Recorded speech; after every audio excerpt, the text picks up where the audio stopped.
Hello everyone, I hope आप सभी बहुत अच्छे होंगे। और आज की इस वीडियो में मैं आप सभी को क्लास 12th की हिस्ट्री से जो आपका चैप्टर नंबर 3 है किनशिप कास्ट एंड क्लास, इसकी इजी समरी पढ़ाने वाला हूं। और आपको पीडीएफ नोट्स भी प्रोवाइड करवा दिए जाएंगे और 2023-24 सेशन के लिए ये वीडियो है। तो चलिए वीडियो को स्टार्ट करते हैं। आप सभी से रिक्वेस्ट है कि अगर आपकी कोई भी क्वेरी है तो आप मुझे इंस्टाग्राम पे मैसेज कर सकते हैं। मेरा यूजर नेम आप सभी के सामने लिखा हुआ है और आप मुझे फॉलो करना ना भूलें। और टेलीग्राम ग्रुप आप ज्वाइन कर सकते हैं जहां पे आपको पीडीएफ नोट्स प्रोवाइड करवा दिए जाते हैं।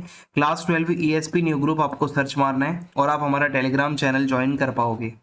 तो सबसे पहले मैं आपको बताऊं कि जब हमने सेकंड चैप्टर पढ़ा था, ठीक है, तो उसमें बेसिकली हमने ये पढ़ा था नए नए जो है सिटीज़ या आप कह सकते हो महाजनपदास, जो बड़े बड़े टाउन्स होते थे, उनको हम यहाँ पे हम देखते हैं कि उनका इमरजेंस हो रहा है। लेकिन ये चैप्टर हमें सोशल लाइफ के बारे में ज़्यादा बताएगा। टाइम पीरियड है 600 बीसी से लेकर 600 सी तक का। इसके अंदर हमारे इंडियन सब कॉन्टिनेंट में सोसाइटी कैसी थी ये हमें देखने को मिलेगा इस पूरे चैप्टर के अंदर। बेसिकली ये पूरा सोशल चेंजेस के ऊपर ये चैप्टर है। तो बहुत सारे लोगों ने आप कह सकते हो कि मतलब एग्रीकल्चर ज़्यादा से ज़्यादा करना स्टार्ट कर दिया था। आपको पता है एक सेटल्ड तरीके से लोग रहने लगे थे, जंगल से छोड़ छोड़ कर लोग अब एक पूरी सेटलमेंट बनाकर रह रहे थे। तो आज हम मेनली जिसके ऊपर बात करेंगे वो है महाभारत। महाभारत का नाम आपने कभी ना कभी जरूर सुना होगा, या तो आपने कभी टीवी में उसको देखा होगा, कोई मूवी देखी होगी, या आपने महाभारत जो हमारा ग्रंथ है उसके बारे में भी सुना होगा। तो अब मैं आपको बताता हूँ कि आखिर इसमें है क्या। तो महाभारत की बात करें तो इसके अंदर 1 लाख से भी ज्यादा श्लोक हैं, या जिसको आप कहते हो वर्सेस हैं, ठीक है। और ये माना जाता है लगभग 1000 साल तक इसको लिखा गया था। बहुत ही लंबा टाइम लगा था इसको पूरा करने में। और आप कह सकते हो कि ये पूरी जो स्टोरी है महाभारत की वो भाइयों की है। आपस में लड़ाई होती है, वार होती है, ठीक है, कजन्स के बीच में भाइयों का लगड़ा, मतलब भाइयों का लफड़ा, भाइयों का झगड़ा महाभारत की मेन स्टोरी है। और इसके अंदर महाभारत को जब आप डीपली पढ़ते हो तो आपको उस टाइम की सोसाइटी के बारे में भी बहुत कुछ पता चलता है कि सोसाइटी किस तरीके की थी। अब यहाँ पे महाभारत जैसी आज हम पढ़ते हैं कि एकदम अच्छे से ऑर्गेनाइज तरीके से दी हुई है, बस पेजेस पलटते जाओ और पढ़ते जाओ, और एक कंपाइल्ड तरीके से जो हम पढ़ते हैं, ये इसका रियल जो आप कह सकते हो जो था वो ऐसा नहीं था वर्जन। महाभारत को जो लिखा गया था वो अलग अलग हमें उसकी मैन्यूस्क्रिप्ट्स मिलती हैं, यानी कि छोटे छोटे पेजेस में अलग अलग लिखे हुए, अलग अलग जगहों पर लिखे हुए मिलते हैं। उसको कंपाइल करने का काम कब हुआ था, किसने किया था, कैसे किया था, ये अब हमें इस टॉपिक में पढ़ना है। तो वीएस सोंगथांकर नाम से एक बहुत बड़े विद्वान हैं संस्कृत भाषा के, इन्होंने ये पूरा जिम्मा उठाया था कि ये महाभारत का एक क्रिटिकल एडिशन तैयार करेंगे। जितने भी पेजेस हैं जो इधर उधर से मिल रहे हैं उसको जोड़कर कंपाइल करेंगे, और जो कमियां हैं वो निकालेंगे, और जो खूबियां हैं वो लोगों को बताएंगे। तो हमारे पूरे कंट्री के अलग अलग पार्ट्स में से जितनी भी मैन्यूस्क्रिप्ट्स इनको मिली, ये मैन्यूस्क्रिप्ट है जो आपके स्क्रीन पे आपको दिख रही है, ये छोटे छोटे अंश होते हैं, ठीक है, पार्ट्स में होते हैं, उसको जोड़कर फिर एक किताब बनती है। तो ये प्रोजेक्ट 1919 में स्टार्ट हुआ था। इनके साथ और भी संस्कृत के स्कॉलर्स थे जो इस काम को करने में जुटे थे, और इन्होंने कंपेयर करे अलग अलग जगहों से जो इनको श्लोक मिलते थे लिखे हुए, उनको कंपेयर करते थे फिर ये, और उसके बाद उसको कंपाइल करते थे। इनका ये प्रोजेक्ट पूरा होने में लगभग 47 ईयर्स तक का टाइम लग गया। इनको 47 साल लगे ये काम पूरा करने में। अब हमारा नेक्स्ट टॉपिक है किंगशिप एंड मैरिज, और इसके अंदर मैं आपको बताऊं फैमिली, ठीक है। फैमिली के बारे में समझो, फैमिली का मतलब क्या होता है। फैमिली में रिलेटिव्स होते हैं आपके, आप जिनके साथ रहते हो। और इसके अलावा संस्कृत में फैमिली को कुल कहा जाता है। कहते हैं ना कि भाई आप किस कुल के हो, तो कुल का मतलब संस्कृत में फैमिली ही होता है। और इसके अलावा आप कह सकते हो कि वंश वगैरह भी यूज होता है लीनिएज के लिए। आप कहते हो ना किस वंश के हो, यानी कि आपकी लीनिएज किससे जुड़ी हुई है, तो ये वंश वगैरह का भी आप आगे पढ़ोगे अभी वंश के बारे में। और फैमिली माना जाता है कि जो आपका परिवार होता है वहां पे जो लोग होते हैं वो आपके खून के रिश्ते के साथ होते हैं, यानी कि आपका एक ब्लड रिलेशन होता है उनके साथ। और यहाँ पे अगर मैं आपको बताऊं, कुछ कुछ सोसाइटी ऐसी भी होती है जो अपने कजिन्स को या चाचा के लड़के को, मामा के लड़के को, या थोड़े दूर के कजिन्स को भी ब्लड रिलेशन में मानते हैं। हालांकि नॉर्मली ब्लड रिलेशन का मतलब है जो आपका सगा है, सगा भाई, सगी बहन, और देखो कजिन और सगे भाई में फर्क होता है, सगा भाई आपका सगा होता है, कजिन जो होता है वो सगे में नहीं आता। लेकिन कुछ कुछ सोसाइटीज में कजिन को, चाचा मामा के लड़के को भी उतना ही दर्जा दिया जाता है जितना एक सगे भाई को या ब्लड रिलेशन वाले भाई को दिया जाता है। अब इसके बाद आगे हमारा टॉपिक है पैट्रीलिनी। पैट्रीलिनी का मतलब क्या होता है कि इसके अंदर फादर जो होता है वो मेन होता है, फिर उसके बाद उसका बेटा जो होगा उसके पास सारी पावर ट्रांसफर हो जाएगी, फिर उसके ग्रैंडसन के पास, फिर उसके बेटे के पास, फिर उसके बेटे के पास, यानी कि मेनली मेल डोमिनेंट सिस्टम होता है ये। इसमें जो सारी पावर होती है वो मेल के पास होती है, सारे रिसोर्सेज पर कंट्रोल जो होता है वो मेल का होता है। और इसके अलावा जो मदर को जहां पर ज्यादा इंपॉर्टेंस दी जाती है उस सिस्टम को मैट्रिलिनी कहा जाता है। तो महाभारत के अंदर अगर मैं आपको बताऊं तो पैट्रीलिनी चलती थी, यहाँ पे राजा महाराजाओं के बेटे होते थे, फिर उनके बेटे राजा महाराजा बनते थे, तो बेटे बेटे बेटे ये चलता था, यानी कि मेल डोमिनेंट था सिस्टम। और अगर मैं आपको बताऊं, ये अगर आप देखोगे महाभारत के अंदर कौरव और पांडवों की लड़ाई को दिखाया गया है, जो कि एक जमीन को लेकर, पॉलिटिकल कंट्रोल को लेकर आपस में लड़ते हैं। और ये एक ही फैमिली से आते थे, कुरु वंश से ही आते थे।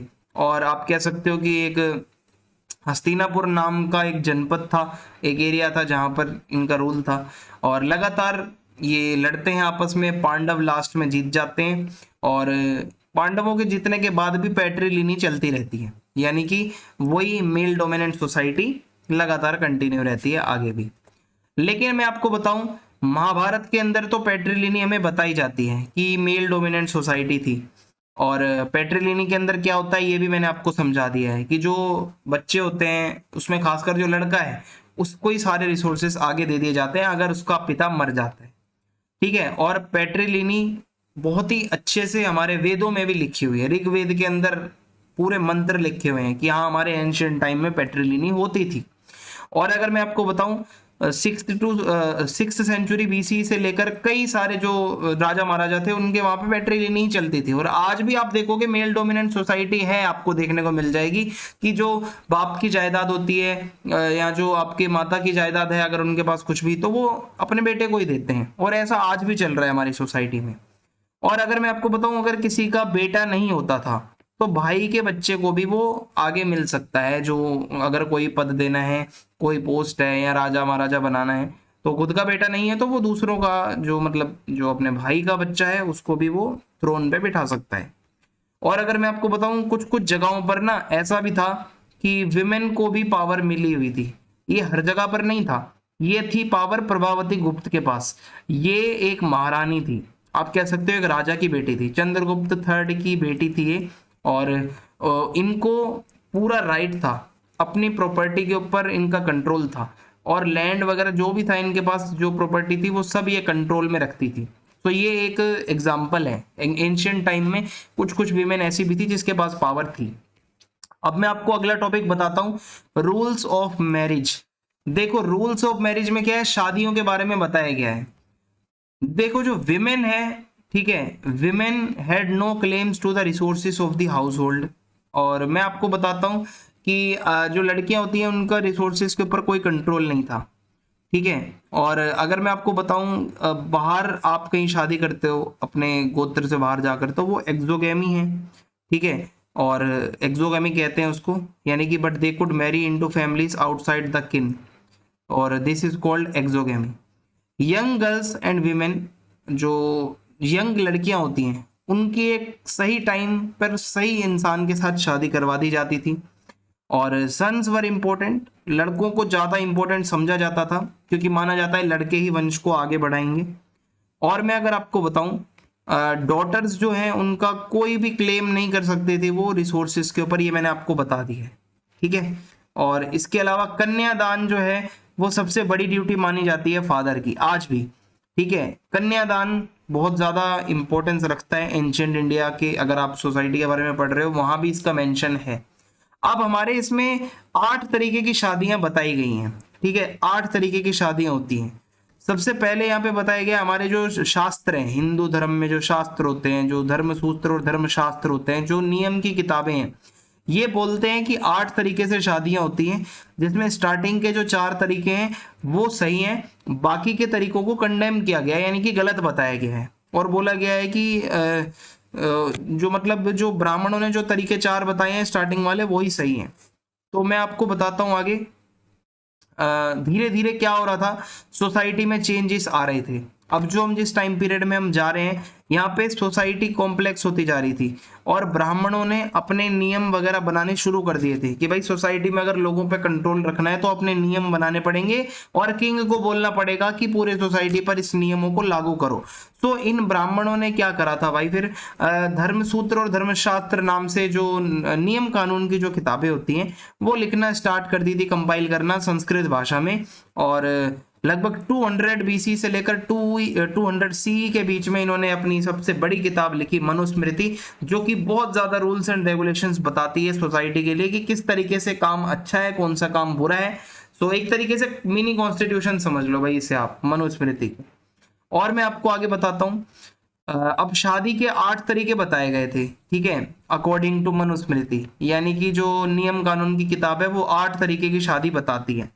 और ये बोला जाता है कि पहला जो पहली शादी है उसमें क्या होता है, the daughter was gifted after dressing her in costly clothes and honouring her with presents of jewels to a man learned in the Veda whom the father himself invites.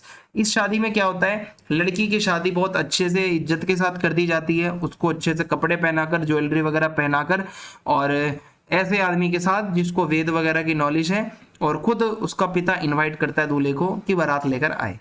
दूसरे में क्या है, यहाँ पे अगर आप देखोगे, the daughter was gifted by the father after he has address the couple with the text may both of you perform your duties together and has shown honour to the bridegroom. इसमें भी normally शादी हो जाती है, पिता जो होता है वो कहता है कि आप दोनों अच्छे से साथ रहोगे, एक दूसरे का कर्तव्य निभाओगे, साथ निभाओगे, और इस तरीके से दूल्हे की थोड़ी सी इज्जत करते हुए शादी हो जाती है।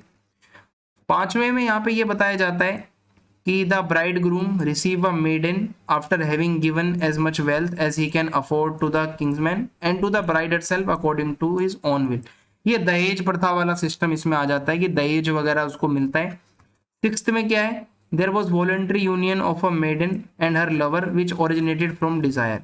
ये क्या है, दोनों के बीच में अगर कोई क्लोज कॉन्टेक्ट हो रहा है और उसके बाद अगर शादी हो रही है बाद में जाके, तो ये इसमें इस तरीके से बताया जाता है।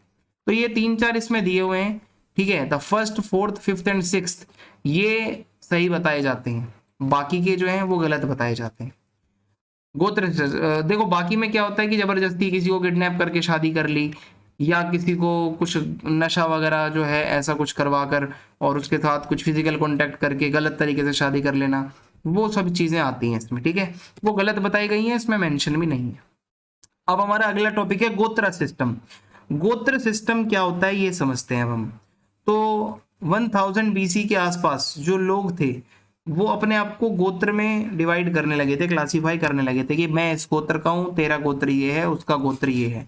हर गोत्र जो होता है वो एक वैदिक ऋषि के नाम पर होता है, ठीक है, और माना जाता है कि वो लोग उसी के वंशज हैं। आगे जो भी आपका गोत्र होता है वो किसी न किसी ऋषि के नाम पे होता है। जैसे कश्यप अगर आपका गोत्र है तो कश्यप ऋषि, भृगु आपका गोत्र है तो आप भृगु ऋषि के वहां से वंशज हो आगे। इसी तरीके से ऋषियों के नाम से ही ये गोत्र सिस्टम आया है। गोत्र को लेकर 2 रूल्स बहुत ज्यादा इंपॉर्टेंट होते हैं कि एक तो जो लड़कियां होती हैं वो शादी करने के बाद अपने फादर का गोत्र छोड़कर अपने हस्बैंड के गोत्र को यूज करती हैं, जो सरनेम है वो चेंज हो जाता है, ये आपको पता होगा। और सेम गोत्र के लोग आपस में शादी नहीं करते, ये आपको पता होगा। ये 2 रूल बहुत ही कॉमन है, सभी को पता होते हैं। अब मैं आपको बताता हूं कि कुछ राजा महाराजा ऐसे होते थे जो कि क्या करते थे, अपने नाम के साथ अपनी माता का नाम लगाते थे। राजा गौतमी पुत्र श्री शतकिनी, राजा वसीथी पुत्र श्री पुलुमाई, राजा गौतमी पुत्र, राजा मधारी पुत्र, राजा वसाती पुत्र, राजा हरिति पुत्र। ये अपनी माँ का नाम लगा रहे हैं नाम के आगे, सोचो। जबकि पैट्रीलिनी ज्यादा चलती थी उस टाइम पे, बट सातवाहन राजाओं ने एक बहुत बढ़िया एग्जाम्पल हमारे को दिखाया है कि ये सातवाहन रूलर्स अपनी मदर को इंपॉर्टेंस देते थे बहुत ज्यादा। और इसके अलावा ये पॉलीगेनियस लाइफ जीते थे, यानी कि ये एक से ज्यादा वाइफ भी रखते थे, ठीक है। इनके यहाँ पे पॉलीगेमी आप कह सकते हो, ज्यादा वाइफ रखने का सिस्टम चलता था। और सातवाहन रूलर्स के जो नाम है, the names of Satavahana rulers wives were derived from gotras such as Gautama, Vashishtha which were their father gotras. अब यहाँ पे एक चीज और है, सातवाहन राजाओं की जो वाइफ होती थी वो अपने गोत्र को चेंज नहीं कर रही है हस्बैंड के हिसाब से, वो अपने फादर के गोत्र को ही कंटिन्यू रखती थी। तो ये बहुत ही इंटरेस्टिंग बात है। और इसके अलावा मैं आपको बताऊं, पॉलीएंड्री भी बहुत ज्यादा चलती थी, जैसे एक वाइफ मतलब एक वाइफ है और उसके हस्बैंड 3 4 5 भी हो सकते हैं, जैसे द्रौपदी विद पांडवास। तो इस तरीके से ये चलता था। अब मैं आपको मदर की क्या इंपॉर्टेंस होती है ये बता देता हूँ। तो सातवाहन रूलर्स ने जो है मदर्स को बहुत रिस्पेक्ट दी थी। उनके नाम के आगे मैंने आपको भी एग्जाम्पल भी दिखाया कि वो यूज करते थे। लेकिन जो सक्सेशन ऑफ थ्रोन होता है, यानी कि जो राजा के बाद अगला राजा है वो लड़का ही बनता था। नाम में तो बेशक से ये मदर को लगा रहे हैं बट राजा लड़का ही बनता था। तो यहाँ पर पैट्रिलिनी तो चल ही रही है। अब मैं आगे आपको बताता हूँ क्या है। अब यहाँ पे धीरे धीरे हमारी सोसाइटी को ना कास्ट सिस्टम ने यहाँ पे देखा होते हुए, मतलब हमारी सोसाइटी में कास्ट का सिस्टम आ गया जिसको वर्णा सिस्टम भी कहा जाता है। कास्ट क्या है, सभी की सोशल कैटेगरी बना दी एक तरीके से, और सभी की पोजीशन थी उसमें बाय बर्थ। आप जहां पैदा हुए हो उसी आप कास्ट के या उसी वर्ण के आप बन जाओगे। ठीक है, अब मैं आपको बताता हूं किस तरीके से था ये सिस्टम पूरा। यहाँ पे 4 कैटेगरीज में डिवाइड हो गई हमारी सोसाइटी। सबसे नंबर 1 पे आ गए ब्राह्मण। ये कहते हैं कि हम सबसे टॉप पर हैं, हम ब्रह्मा के मुख से आए हैं, यानी कि सीधा फेस से प्रकट हुए हैं। फिर दूसरे नंबर पर, दूसरी रैंक पर रखा क्षत्रियों को। ये माना जाता है कि ब्रह्मा के आर्म से, जो भुजाएं होती हैं, हाथ होते हैं, वहां से प्रकट हुए हैं। तीसरे नंबर पर रखा जाता है वैश्यास को। ये माना जाता है थाइस से आए हैं ब्रह्मा की। और शूद्र आते हैं लास्ट में, माना जाता है ये ब्रह्मा के चरणों से आए हैं, पैरों से, फीट से। तो ये 4 पार्ट्स में क्लासिफाई हो गया हमारा पूरा समाज, हमारी पूरी सोसाइटी को 4 भागों में बांट दिया। अब ये चारों को काम भी दे दिया गया। ये सब काम कर कौन रहा है? ये सारी चीजें ब्राह्मण खुद लिख रहे हैं अपनी मनुस्मृति के अंदर और शास्त्रों के अंदर कि कौन क्या करेगा। मैं आपको बताता हूं ये चीजें कैसी हैं। सभी के लिए ऑक्यूपेशन बताया गया। जैसे जो ब्राह्मण जो नंबर 1 पे हैं, उनका काम है वेदों को पढ़ाना, यज्ञ वगैरह करना और दान लेना। इसके अलावा क्षत्रियास को यह काम दिया गया कि लड़ाई वगैरह लड़ना, युद्ध में जाना, लोगों को प्रोटेक्शन देना, एडमिनिस्ट्रेशन चलाना, जस्टिस का काम करना और वेदों को पढ़ना, ये काम दिया गया। तीसरे पे आते हैं वैश्यास। वैश्यास को काम दिया गया वो एग्रीकल्चर कर सकते हैं, जानवर पाल सकते हैं, ट्रेड वगैरह व्यापार वगैरह कर सकते हैं। 4th नंबर पर रखा गया शूद्रास को। शूद्रास जो है इनके साथ बहुत बुरा हुआ। इनको कोई एजुकेशन का राइट नहीं मिला, कोई काम करने का राइट नहीं मिला। इनका एक ही काम है, ऊपर के तीनों लोगों की सेवा करो, जैसा वो कहते हैं वैसा करो। तो ये 4 पार्ट्स में हमारी सोसाइटी डिवाइड हो जाती है। अब हमारा नेक्स्ट टॉपिक है नॉन क्षत्रिय किंग्स। देखो, अकॉर्डिंग टू मनुस्मृति क्षत्रिय ही राजा बनते थे, लेकिन बहुत से ऐसे इंस्टेंस है हमारे पास जो बताते हैं कि हमेशा क्षत्रिय ही राजा नहीं होते थे। जैसे अकॉर्डिंग टू हमारे जो शास्त्र हैं वो ये कहते हैं कि क्षत्रिय राजा बनेंगे, बट नॉन क्षत्रिय राजा भी थे। जैसे बुद्धिस्ट लोग तो ये कहते हैं कि मौर्य लोग जो है वो क्षत्रिय थे, बट ब्राह्मण लोग कहते हैं जो मौर्य होते हैं वो क्षत्रिय नहीं होते, वो नीची जाति के होते हैं, वो लो ओरिजिन के माने जाते हैं। तो लो ओरिजिन के हैं, फिर भी वो चंद्रगुप्त मौर्य हमारे यहाँ के रूलर बन गए, तो एक तरीके से ये नॉन क्षत्रिय राजा हो गए। शुंगास एंड कण्वास ये भी रूलर्स थे जो आए थे, ये क्षत्रिय नहीं थे। और इसके अलावा ये जस्ट आफ्टर मौर्यास ही आए थे इंडिया के अंदर। और द शकास, शक रूलर्स जो सेंट्रल एशिया से आए, ये भी क्षत्रिय नहीं थे। ठीक है, और इनको तो मलेच्छ भी बोला जाता था क्योंकि इनको संस्कृत बोलने नहीं आती थी। तो ये ऐसे लोग हैं जो राजा बन रहे हैं बट क्षत्रिय नहीं है। ये according to Manusmriti, according to हमारे रूल्स एंड रेगुलेशन उस टाइम के, ये वो नहीं थे एलिजिबल, बट फिर भी ये राजा बन रहे हैं। तो इससे पता चलता है रूल्स को हर कोई नहीं मानता था। और अब यहाँ पे हमें एक इंस्क्रिप्शन मिला है संस्कृत का जो कि बताता है एक राजा था रुद्रदमन नाम से, जो कि शक रूलर था। ठीक है, ये कहते हैं कि इसने सुदर्शन लेक को दोबारा से रिपेयर करवाया था, अच्छे से दोबारा बनवाया था। ये सुदर्शन झील है, सुदर्शन लेक।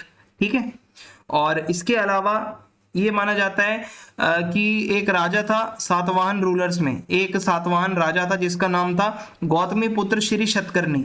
ये खुद को ब्राह्मण बताता है, ये कहता है मैं क्षत्रियों का नाश कर दूंगा। अब देखो, ये राजा भी है और ये ब्राह्मण भी है, खुद ब्राह्मण होते हुए ये नियम तोड़ रहा है, तो सोचो बाकी लोग कैसे हर जगह फॉलो करते होंगे ब्राह्मणों के नियम को। So hence it is proved that Brahmanical norms and regulations were not followed in all over India, okay, or Indian subcontinent। अब आगे देखते हैं जाति और सोशल मोबिलिटी के बारे में पढ़ेंगे अब हम। तो ब्राह्मण ये बताते हैं जो जाति है, वर्णा है, ये बाय बर्थ होता है। आपको मैं बताऊं वर्ण सिर्फ 4 होते हैं, ब्राह्मण, क्षत्रिय, वैश्य, शूद्र। जातियां बहुत ज्यादा होती हैं, जातियां बहुत ज्यादा होती हैं। जो लोग जंगलों में रहते हैं उनकी अलग जातियां होती हैं, निषाद जाति के लोग होते हैं, कुछ लोग सोनार होते हैं जिसको स्वर्णकार भी कहते हैं, कुछ लोग लोहार होते हैं, कुछ लोग बढ़ई होते हैं, ठीक है, कुछ लोग कुमार होते हैं। तो ये जातियां होती हैं और जाति जो है वो ऑक्यूपेशन पर ज्यादातर होती थी। और मैं अगर आपको बताऊं आगे चलते हैं, एक हमें इंस्क्रिप्शन मिला है। इंस्क्रिप्शन क्या है आपको पता ही होगा, एक कोई भी हार्ड चीज के ऊपर कुछ लिखा होता है तो वो इंस्क्रिप्शन कहलाता है। तो मध्य प्रदेश के मंदसौर से हमें एक स्टोन का इंस्क्रिप्शन मिलता है, पत्थर पे लिखा हुआ, जो कि हमें बताता है एक वर्ड के बारे में जिसका नाम है गिल्ड। गिल्ड का मतलब होता है कि कुछ लोग जो ट्रेडर होते थे, जो व्यापार करते थे, वो लोग मिलकर आपस में एक ग्रुप बना लेते थे, एक दूसरे की हेल्प करते थे, इसी को गिल्ड कहा जाता था। और ये यहाँ पे क्या है, जिनको गिल्ड के अलावा श्रेणीज भी कहा जाता है। तो गिल्ड स्लैश श्रेणी दोनों का मतलब सेम है, ठीक है। ये ट्रेडर्स का ग्रुप होता था एक तरीके से। ये क्राफ्ट में बहुत स्पेशलाइज्ड लोग होते थे और भी बहुत सारे काम ये करते थे। अब इसमें कुछ ऐसे लोग भी हैं अब आगे जो वर्णा सिस्टम में नहीं आते थे। कुछ कम्युनिटीज ऐसी भी थी जैसे निषाद। निषाद वो लोग हैं जो जंगलों की तरफ रहते थे, ठीक है। इन लोगों को अनसिविलाइज्ड माना जाता था, जंगली लोग कहा जाता था। फॉर एग्जाम्पल महाभारत में एकलव्य नाम से एक कैरेक्टर आता है जो निषाद कम्युनिटी से था, तो उसके साथ बहुत डिस्क्रिमिनेशन होता था। इवन द्रोणाचार्य जो गुरु थे उन्होंने उसको सिखाने से ही मना कर दिया था, ये कहकर कि तुम नीची जाति के हो। और इसके अलावा बहुत सारे कुछ नोमैड्स भी होते थे जो जानवरों को लेकर इधर उधर घूमते रहते थे, उनको भी वर्ण सिस्टम से बाहर रखा जाता था। जो लोग संस्कृत नहीं बोलते थे उनको मलेच्छ कहा जाता था, उनको भी वर्ण सिस्टम से बाहर रखा जाता था। यानी कि ये ब्राह्मणों के अपने नियम बनाए हुए थे सारे। और ये एकलव्य की फोटो है। इसके साथ हुआ क्या था कि भाई ये नीची जाति से माना जाता था उस टाइम पे, निषाद जाति से। तो ये चाहता था गुरु द्रोणाचार्य मुझे तीरंदाजी सिखाएं, बट उन्होंने मना कर दिया ये कहकर कि तू नीची जाति का है। तो इन्होंने उनकी मूर्ति बनाकर उसी को गुरु माना अपना, और इन्होंने खुद तीरंदाजी सीखी। और ये अर्जुन से भी बेहतर तीरंदाज थे। लेकिन इनकी बहुत लंबी स्टोरी है जो कि आपको फिर कभी जो है मतलब पढ़ाई जाएगी। सो इस तरीके से ये अभी आप जाति के बारे में समझ लो। अब कुछ लोग ऐसे भी थे जिनको अनटचेबल माना जाता था या जिनको चांडाल्स कहा जाता था। तो ये लोग कौन थे आइए समझते हैं। ब्राह्मणों ने कुछ लोगों को बोला कि ये अछूत हैं, ये अनटचेबल हैं, और इनको कहा जाता था चांडाल्स। और इनको आप ये कह सकते हो देखना भी एक गुनाह माना जाता था, और उनके हाथों से कुछ खाना भी नहीं था।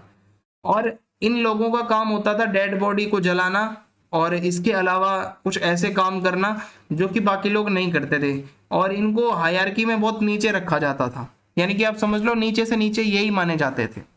चांडाल्स के क्या काम थे, एक तो उनको गांव के बाहर रहना पड़ता था, उनको बिल्कुल अलाउड नहीं था गांव के अंदर रहना। उनको फेंके हुए बर्तन यूज करने पड़ते थे, डिस्कार्डेड यूटेंसिल्स, और उनको मरे हुए लोगों के कपड़े पहनने पड़ते थे, और आयरन के ऑर्नामेंट्स पहनने पड़ते थे। विलेज और सिटीज में वो रात के समय घूम नहीं सकते थे।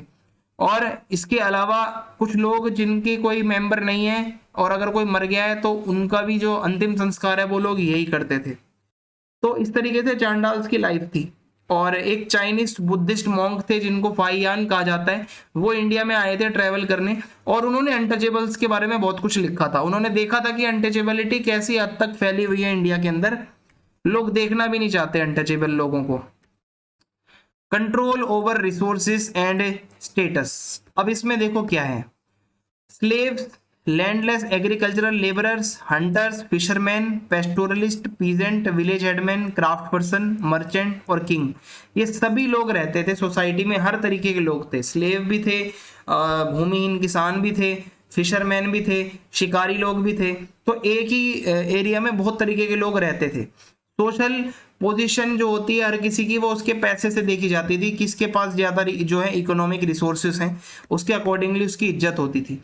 प्रॉपर्टी से रिलेटेड कुछ रूल्स हैं जो मैं आपको बता देता हूं, जो मनुस्मृति हमें बताती है कि यहाँ पे ये बताया जाता है धर्मशास्त्र और धर्मसूत्र जो है हमारे जो शास्त्र हैं उनमें ये कहा गया है कि सबसे पहली चीज है, जो कोई भी पेरेंट्स मर जाते हैं उसकी जो जमीन जायदाद संपत्ति है वो बेटों को दी जाएगी, और बेटे में भी जो स्पेशल हिस्सा दिया जाएगा जो सबसे बड़ा है, जो एल्डर है।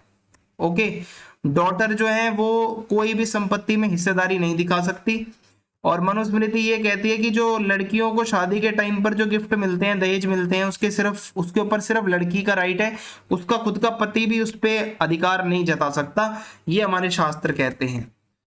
और मनुस्मृति ये भी कहती है कि महिलाओं को कोई अलाउड नहीं है एक्सेस, कोई ऐसा नहीं है फैमिली की प्रॉपर्टी के ऊपर, ठीक है। और मतलब हस्बैंड की परमिशन लेनी पड़ती है हर काम से पहले। और they were the property of their husbands, husband की प्रॉपर्टी में कुछ भी नहीं होगा वाइफ का, अगर कुछ होगा तो वो परमिशन के बाद ही हो सकता है। और यहाँ पे मैं अगर आपको बताऊं, according to both epigraphic and textual evidence the while upper class women में हैड, देखो एक हमें एविडेंस ये मिलता है जो कुछ अपर क्लास की वीमेन थी, ठीक है, जो थोड़े से अमीर घरों से लड़कियां आती हैं, उनके पास थोड़े बहुत राइट्स थे अपनी जमीन को लेकर, जानवरों को लेकर, पैसे को लेकर कुछ राइट्स थे। अब हमारा अगला टॉपिक है a dynamic text, Mahabharata. Mahabharata एक डायनेमिक टेक्स्ट है जो कभी रुका नहीं है, लगातार अपडेट होता जा रहा है। बहुत सारे लैंग्वेजेस में, बहुत सारे वर्जन में इसको लिखा गया है, संस्कृत में, तमिल, तेलुगु, कन्नड़, मलयालम। लगातार इसके एपिसोड्स जो होते हैं महाभारत से रिलेटेड आपको मूर्तियों पर, पेंटिंग्स पर देखने को मिल जाते हैं। और जो ड्रामा होते हैं, प्ले होते हैं, डांस होता है क्लासिकल, उसमें भी महाभारत की थीम को बहुत बार दिखाया जाता है। महाभारत के बारे में और अगर मैं आपको बताऊं तो इसको आगे प्राकृत, पाली, तमिल लैंग्वेज और संस्कृत वगैरह में भी अलग अलग लैंग्वेजेस में इसको लिखा गया ताकि हर कोई इसको समझ सके। और अगर मैं आपको बताऊं कि they also considered the kinds of text that whether these were mantras and, जब कोई भी महाभारत को एनालाइज करता है तो वो ये देखता है कि वो जो लिखा हुआ कंटेंट है वो कैसा है, वो मंत्र हैं या नॉर्मल कुछ चीजें स्टोरी की तरह लिखी हुई हैं या क्या है। और कोई भी जो एनालिस्टिक, जो मतलब एनालिसिस करता है आदमी, वो ये देखता है इसकी लैंग्वेज क्या है, ठीक है। लैंग्वेज को समझना बहुत जरूरी है, ये देखा जाता है इसमें। और ये भी देखा जाता है कि ऑथर कौन है। महाभारत या कोई भी अगर आप कोई टेक्स्ट को एनालाइज कर रहे हो तो आप देखोगे भाई उसकी लैंग्वेज क्या है, उसका कंटेंट क्या है, उसके ऑथर कौन है, कब लिखा गया है, कितना टाइम हो गया है, किस ऑडियंस को ध्यान में रखते हुए लिखा गया होगा, पॉसिबल डेट क्या है, कितना साल पुराना ये टेक्स्ट होगा, ये सब चीजें देखी जाती हैं। लैंग्वेज एंड कंटेंट, अब मैं यहां से आपको आगे बताता हूं क्या है। महाभारत जो है वो संस्कृत में लिखा गया था, और भी वर्जन इसके आए थे बट मेनली संस्कृत है। और इसके अंदर संस्कृत वो वाली है, ठीक है, the Sanskrit used in the Mahabharata is simpler, Mahabharata की संस्कृत थोड़ी सिंपल है वेदों और उससे कंपैरिजन में अगर आप देखोगे तो महाभारत थोड़ी इजी संस्कृत में लिखी गई है। और जो महाभारत का कंटेंट है वो दो पार्ट्स में डिवाइड किया जाता है। एक तो स्टोरीज हैं, जो कहानियां लिखी हुई हैं, एकलव्य की कहानी या कोई कहानियां हैं। दूसरा वो कंटेंट है जो ज्ञान वाला है, जो नॉलेज दे रहा है, जिसमें फिलोसफिकल बातें हैं, सोशल मैसेज है, जैसे महाभारत के अंदर श्री कृष्ण और अर्जुन के बीच के कम्युनिकेशन, ये इसमें आता है। तो दो पार्ट्स में कंटेंट को डिवाइड करते हैं। अब मैं आपको ऑथर और डेट्स के बारे में बताता हूं। महाभारत का असली ऑथर कौन है? माना जाता है कि महाभारत का रियल जो ऑथर है वो सूत होते थे, जिनको बार्ड भी कहा जाता है, जो चैरियोटर्स होते थे, जो रथ चलाते हैं। वो युद्ध के समय जाते थे और जो भी वो देखते थे उसको लिख देते थे, और वो क्षत्रिय वॉरियर्स के साथ में जाया करते थे, जो विक्ट्री सेलिब्रेट होती थी उसको वो लिखते थे। कुछ लोग मानते हैं कि ब्राह्मणों ने महाभारत को आगे लिखना शुरू किया था 5th सेंचुरी बीसी के आसपास से, और लगभग 200 से 400 सीई के बीच में ब्राह्मणों ने इसके अंदर मनुस्मृति के भी बहुत सारी चीजों को ऐड कर दिया था, जिससे महाभारत और बड़ी हो गई। और कोई कोई ये मानता है कि इसके अंदर 1 लाख से भी ज्यादा श्लोक हो गए थे, जब पहले इसमें स्टार्टिंग में इनिशियली इसमें 10,000 या 1,000 के आसपास ही श्लोक थे, लेकिन बढ़ते बढ़ते बढ़ते इसमें 1 लाख से भी ज्यादा श्लोक हो गए। तो भाई इसमें कुछ ना कुछ तो कोई लिख ही रहा है, जब ही तो बढ़ रहे हैं श्लोक। और फाइनली ये भी माना जाता है कि ऋषि वेद व्यास ने भी महाभारत को लिखा था। तो सभी ने थोड़ा थोड़ा अपना कंट्रीब्यूशन दिया है, और ये 1000 सालों तक इस पूरे टेक्स्ट को लिखा गया है। अब अगला टॉपिक है द सर्च फॉर कन्वर्जेंस। अब इसमें क्या है बताता हूं। एक आर्कियोलॉजिस्ट है जिनका नाम था बीबी लाल, ये 1951 से 52 तक हस्तिनापुर नाम की एक जगह है मेरठ डिस्ट्रिक्ट में यूपी के अंदर, वहां पर ये खुदाई करने पहुंचे। इनको लगा ये हस्तिनापुर वही है जो महाभारत में हम सुनते आए हैं। इन्होंने खुदाई करी और मतलब पूरा सही से उसको एक्सकेवेट किया, और इनको लगता था कि जो हस्तिनापुर जो कैपिटल थी कुरुस की वो होगी जिसको ये खोदने जा रहे हैं। तो इन्होंने ये ऑब्जर्व करा, कोई इनको ढंग से कोई घर नहीं मिला, टूटे फूटे कच्चे मकान निकले हैं खुदाई में, मिट्टी की दीवारें निकल रही हैं और कुछ ईंटें निकल रही हैं, वो भी मिट्टी की हैं, कुछ कुछ ईंटें पक्की मतलब पक्की मिट्टी की भी हैं। तो वैसा कुछ नहीं मिला जैसा ये एक्सपेक्ट कर रहे थे कि महाभारत जैसा कुछ मिलेगा, महल मिलेंगे, बड़े बड़े घर मिलेंगे। इनको ऐसा कुछ नहीं मिला इस जगह से। ये इनकी ऑब्जर्वेशन रही और इस जगह पर ये खुदाई करने गए थे। यहाँ पर ये हस्तिनापुर है मेरठ का। तो इस तरीके से हमारा चैप्टर फिनिश होता है। अगर आपको अच्छा लगा हो तो आप चैनल सब्सक्राइब करके जाना, वीडियो को लाइक करें, वीडियो को शेयर करें। जय हिंद, जय भारत।